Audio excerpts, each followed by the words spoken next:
Good morning students. कैसे हैं बेटा आप लोग? सब अच्छे हैं? घर में है ना? बिल्कुल बाहर नहीं निकलना है, ठीक है? जो भी घर में सामान पड़ा है उसी का इस्तेमाल करिए, उसी से काम चलाइए, घर में ही रहिए। ओके?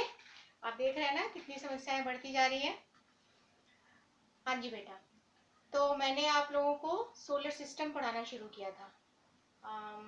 स्टार्स बताए थे, प्लैनेट्स बताए थे, और मैंने आपको कॉन्स्टलेशन बताया था। आज मैं आप लोगों को मून बताऊंगी, ठीक है ना? नाम सुना है ना मून का? मून का मतलब क्या होता है? चंद्रमा। सबने देख रखा है चंद्रमा? रात में आसमान में चंदा मामा को देखा हुआ है सबने? तो आज हम इसी मून की बातें करेंगे, ठीक है? मून जो है एक नेचुरल सैटेलाइट है, एक नेचुरल सैटेलाइट है, natural satellite of the earth. ये हमारी धरती का उपग्रह है। सैटेलाइट मतलब क्या होता है? उपग्रह, जो किसी प्लैनेट के चारों तरफ चक्कर लगाता है। बिल्कुल वैसे ही जैसे कोई प्लैनेट सन के चारों तरफ चक्कर लगाती है, वैसे ही उपग्रह जो है, सैटेलाइट जो है, वो किसी ग्रह के चारों तरफ चक्कर लगाता है, ठीक है? जैसे हमारी earth revolves around the sun, in the same way moon revolves around the earth. Sun के चारों तरफ अर्थ चक्कर लगाती है ना, क्योंकि अर्थ एक प्लैनेट है, सन की चारों तरफ घूम रही है, रिवॉल्यूशन कर रही है। वैसे ही मून एक सैटेलाइट, एक उपग्रह है, जो अर्थ के यानी कि एक ग्रह के, एक प्लैनेट के चारों तरफ रिवॉल्व हो रहा है, चारों तरफ रिवॉल्यूशन कर रहा है, चक्कर लगा रहा है, ठीक है? तो उपग्रह क्या होते हैं? उपग्रह वो हेवनली बॉडीज होते हैं जो किसी ग्रह के चारों तरफ चक्कर लगाते हैं, किसी ग्रह के चारों तरफ रिवॉल्व करते रहते हैं अपनी ऑर्बिट पे, ठीक है? और देखिए अर्थ, ये जो मून है, इनकी जो सैटेलाइट्स होते हैं, जो उपग्रह होते हैं, उनके पास अपनी कोई हीट एंड लाइट नहीं होती।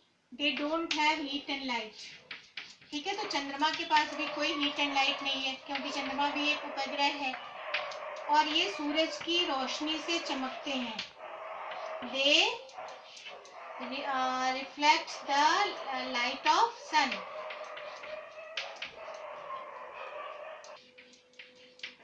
ठीक है ना? जो सैटेलाइट्स हैं, उपग्रह हैं, उनके पास अपनी कोई रोशनी और कोई प्रकाश नहीं होता, कोई ऊर्जा नहीं होती उनके पास, वो सूरज की रोशनी से चमकते हैं। तो चंद्रमा भी एक उपग्रह है, तो उसके पास भी अपनी कोई रोशनी नहीं है, अपना कोई उसके पास प्रकाश नहीं है, और वो सूर्य की रोशनी को रिफ्लेक्ट करता है, सूर्य की रोशनी से चमकता है। जो भी हिस्सा हमें चंद्रमा का दिखाई देता है ना, सूरज, वो हिस्सा जो है वो हमें अर्थ से दिखता है। देखिए, अब सूरज की रोशनी इन हिस्सों पर पड़ रही है ना, ये मून है, तो हमें धरती से केवल यही वाला हिस्सा नजर आएगा, ये वाला हिस्सा नजर नहीं आता। आप आसमान में देखते हैं ना, हमें यूं लगता है जैसे हमारे धरती की तरफ कुछ लटक सा रहा है, ऐसे करके हमें दिखता है, ये मून है। तो मून आधा थोड़ी होता है, ये अगर पूरा हो भी गया तो केवल हमें सामने का पोर्शन नजर आता है, इसके जो पीछे का पोर्शन है वो हमें नजर नहीं आता, क्योंकि वहां पे सूर्य की रोशनी नहीं पड़ती है। तो मून का वो हिस्सा जहाँ सूर्य की रोशनी पड़ती है, वो हमें अर्थ से दिखाई देता है। वो हिस्सा हम नहीं देख सकते जहाँ पे सूर्य की रोशनी नहीं पड़ती है, ठीक है? तो मून क्या है? एक सैटेलाइट है, अर्थ का नेचुरल सैटेलाइट है, जो अर्थ की चारों तरफ घूमता रहता है। और मून जो है वो डस्ट और रॉक से मिलकर बना हुआ है, और 2009 में एस्ट्रोनॉमर्स जो हैं, जो खगोल शास्त्री हैं, जो हमारे साइंटिस्ट हैं, उन्होंने खोज करके ये पता लगाया, उन्होंने ये हमें न्यूज़ दिया, उन्होंने ये इंफॉर्मेशन दी कि मून के ऊपर जो है वो वाटर पाया जाता है, मतलब पानी का पाया जाना। ये बात जो है 2009 में साबित हुई, हम लोगों को पता चली, लेकिन वहां पर एयर नहीं है। Moon don't have air, so there is no life on the moon, ठीक है ना? वहां पर पानी तो मिला है, लेकिन वहां पर एयर नहीं है, वहां पर हवा नहीं है, इसीलिए वहां पर लाइफ भी पॉसिबल नहीं है, क्योंकि जिंदा रहने के लिए तो सांस लेना पड़ेगा और सांस लेने के लिए हमें ऑक्सीजन चाहिए जो हवा में मौजूद है। तो वहां पर लाइफ पॉसिबल नहीं है क्योंकि वहां पर एयर अभी तक नहीं मिला है। ठीक है, ओनली वाटर का पता चला है कि वहां पर वाटर पाया जाता है। तो इस तरह से चंद्रमा जो है वो वहां पर लाइफ पॉसिबल इसलिए नहीं है क्योंकि वहां पर एयर नहीं है। अब देखिए, चंद्रमा पर जाने वाले सबसे पहले व्यक्ति, वो साइंटिस्ट, वो एस्ट्रोनॉमर, वो खगोल शास्त्री जो जिन्होंने चंद्रमा की सतह पर सबसे पहला कदम रखा था, उनका नाम भी आप लोग फटाफट कॉपी पेंसिल निकाल लीजिए और लिख लीजिए। उनका नाम था नील आर्मस्ट्रॉन्ग। Neil Armstrong. ठीक है, ये यूएसए के थे, यानी अमेरिका थे, अमेरिकन थे, USA, United state of America के रहने वाले थे। ये बहुत बड़े एरोनॉटिकल इंजीनियर थे, ये स्पेस के इंजीनियर थे। ठीक है, नील आर्मस्ट्रॉन्ग इनका नाम था।